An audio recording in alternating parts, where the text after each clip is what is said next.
नमस्कार मेरे प्यारे भाइयों बहनों, स्वागत है आपका एग्जाम बूस्टर एसएससी चैनल में।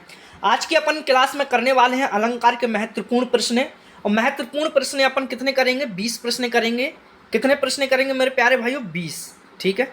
और ये 20 क्वेश्चन ऐसे रहेंगे कि आपके अलंकार से बहुत ही कम गलत होने के चांस रहेंगे। आप एक बार इस क्लास को ले लोगे तो आप 90% आप सही कर लोगे अलंकार के क्वेश्चन। ठीक है मेरे प्यारे भाइयों, यूपी कांस्टेबल के पीवाईक्यू क्वेश्चन भी हैं जिससे कि आपको बहुत हेल्पफुल होने वाले हैं। ठीक है मेरे प्यारे भाइयों, जो भी यूपी पुलिस की तैयारी कर रहा है वो अपने चैनल को सब्सक्राइब कर ले और इस पर अपना नोटिफिकेशन डालते रहते हैं। आपने जो भी नई अपडेट्स आती हैं सब बताते हैं, तो आपने चैनल से जुड़ने के लिए सब्सक्राइब कर लें। ठीक है, चलो स्टार्ट करते हैं क्वेश्चन। उपमा अलंकार में कौन सी समान आदि शब्द आते हैं? देखो, उपमा अलंकार में जो उपमा अलंकार है तो सा सी समान। देखो कैसे कैसे शब्द आते हैं। सा सा सी जैसे समान शब्द आदि आते हैं। मतलब समझ रहे हो?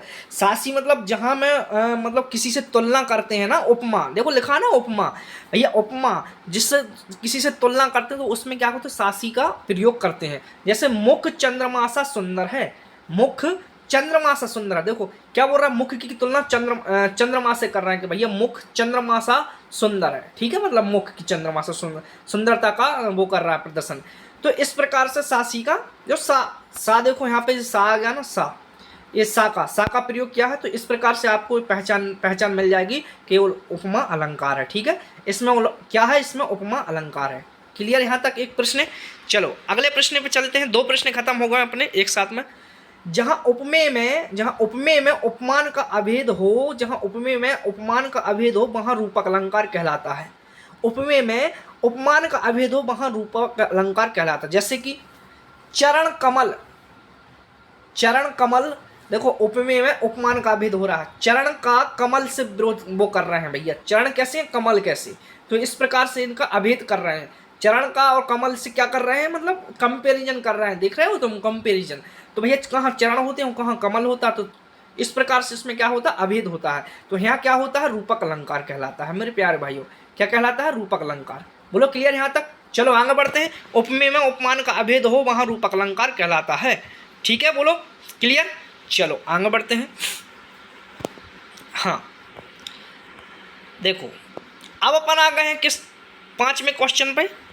देखो, एक ही शब्द की बार बार आवृत्ति होने पर यमक अलंकार कहलाता है। जब एक ही शब्द को बार बार रिपीट किया जाता है तो उसमें क्या कहलाता है? यमक अलंकार कहलाता है। एक ही शब्द देखो, जैसे कनक कनक कितनी बार हो गया? 2 बार। इस प्रकार से कनक से तय सौगनी, इस प्रकार से मादक तहलका, इस प्रकार से है ना। तो इस प्रकार से अपना वो है ना, एक लाइन है, पंक्ति है ना। तो उसमें कनक ते सौगुनी, तो कनक को कितनी बार रिपीट किया? 2 बार। तो इसी प्रकार से आपको इसका समझ जाना है कि यमक अलंकार है। ठीक है, इसी एक ही शब्द को तो क्या है? एक यमक अलंकार। समान वर्णों की आवृत्ति से अनुप्रास अलंकार होता है। जहां पे समान वर्ण की आवृत्ति होती है वहां क्या कहलाता है? अनुप्रास अलंकार। समान वर्ण समझ रहे हैं? जैसे देखो वर्ण में दिखा रहा हूं कैसे। चा देखो इसमें दिख रहे हैं, ये चा चाचा दिख रहा है। चा देखो, चा की आवृत्ति कितनी बार? चारू चंद्र की चंचल किरणें खेल रही थी जल थल में। इस प्रकार से ना, चारू चंद्र की चंचल किरणें। तो चारू चा कितनी बार रिपीट हुआ? 3 बार। तो इसको क्या बोलते हैं? अनुप्रास अलंकार। समान वर्णों की आवृत्ति को, जहां पर समान वर्णों की आवृत्ति हो मतलब बार बार, तो उसको अनुप्रास अलंकार कहते हैं। क्लियर?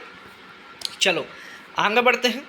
जहां किसी बात को बड़ा चढ़ाकर, जो तो आप जानते होगो, जहां किसी बात को बड़ा चढ़ाकर कहा जाए बड़ा चढ़ाकर, वहां क्या होता है? अतिशयोक्ति अलंकार। जहां किसी बात को बड़ा चढ़ाकर की जाए, देखो यहाँ पे लिखा, जहां किसी बात को बड़ा चढ़ाकर किया है वहां पे क्या होता है? अतिशयोक्ति अलंकार कहलाता है। ठीक है, क्लियर? यहाँ पर बोलो क्लियर? सबको क्लियर हुआ होगा मेरे प्यारे भाइयों। चलो आगे बढ़ते हैं। आंसुओं की नदी का बहना। जैसे देखो क्या लिखा, आंसुओं की नदी का बहना, उसका उदाहरण है ना, आंसुओं की नदी का बहना। भैया आंसुओं से कभी नदी बह सकती है? बड़ा चढ़ाकर बात बोली है। इतने आंसू किसके ना निकल रहे हैं कि नदी बह जाए? इसी को बड़ा चढ़ाकर प्रशंसा करना कि ऐसा कि मैं महावीर हूँ, पापर को तोड़ सकता हूँ। इस प्रकार से है ना। एक ऐसा है कि राणा ने सोचा इस बार जब तक थे तक्षा, मतलब एक देखियो, चढ़ी नदी एक अच्छा दोहा है ना, वो अच्छी पंक्ति है ना। पड़ी अचानक नदी अपार, घोड़ा उतरे कैसे पार, राणा ने सोचा इस पार, तब तक चेतक था उस पर। बताओ ऐसा हो सकता है? बड़े चढ़ाकर इन्होंने बात बोल दी तो अतिशयोक्ति अलंकार हो गया। ठीक है। जहां अप्रस्तुति वस्तुओं के माध्यम से प्रस्तुत वस्तुओं का वर्णन हो, वहां अन्योक्ति अलंकार कहलाता है। समझ रहे हो? जहां अप्रस्तुति वस्तुओं के माध्यम से प्रस्तुत वस्तुओं का वर्णन हो, वहां अतिशयोक्ति अलंकार कहलाता है। जैसे नहीं पराग नहीं मधुर मधु, नहीं पराग नहीं मधुर मधु, इसमें कौन सा अलंकार? अतिशयोक्ति अलंकार। नहीं पराग नहीं मधुर मधु। ठीक है। अप्रस्तुत वस्तुओं का प्रस्तुत का वर्णन किया जा रहा है। ठीक है। क्लियर? यहाँ तक अतिशयोक्ति अलंकार समझ में आया कि नहीं?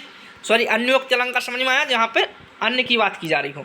देखो अब, जहां शब्द एक बार आए लेकिन अर्थ अनेक बार आए, जहां पे शब्द तो एक बार आए लेकिन उसका अर्थ अनेक बार हो, वहां पे कौन सा अलंकार कहलाता है? श्लेष अलंकार।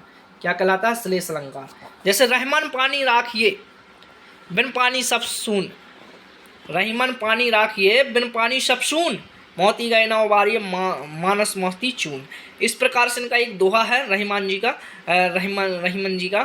तो भैया इसमें रहीमन पानी राखिए, इसमें कौन सा अलंकार? श्लेष अलंकार। क्लियर? यहाँ तक श्लेष अलंकार है। ठीक है। देखो, जहाँ कारण बिना कार्य हो जाए, जहाँ कारण कोई कारण भी ना हो, जहाँ कारण बिना कार्य हो जाए, मतलब कोई कारण भी ना हो, वहाँ पर कार्य हो जाए, तो वहाँ क्या कहते हैं? विभावना अलंकार। जैसे बिन पद चले, भैया पद है ना, और बिना पद के कैसे चल सकते हैं? तो जहाँ बिना कारण के काम हो जाए, तो वहाँ पे बिन पद चले बिना सुने बिन काना। भैया बिन पद चल रहा है और बिना कान के सुन रहा है, ऐसा हो सकता है? संभव है? नहीं है। तो यहाँ पे कौन सा अलंकार है? विभावना अलंकार। ठीक है। जहाँ किसी वस्तु का स्वाभाविक वर्णन हो, वहाँ स्वभावोक्ति अलंकार कहलाता है। ठीक है। स्वाभाविक वर्णन हो, वहाँ स्वभावोक्ति अलंकार कहलाता है। ठीक है। जैसे बालक की चेष्टाओं का सरल वर्णन, बालक की चेष्टाओं का सरल वर्णन। ठीक है। वर्णन। ठीक है। तो जहाँ पे स्वभावोक्ति अलंकार कहलाता है। क्लियर यहाँ तक?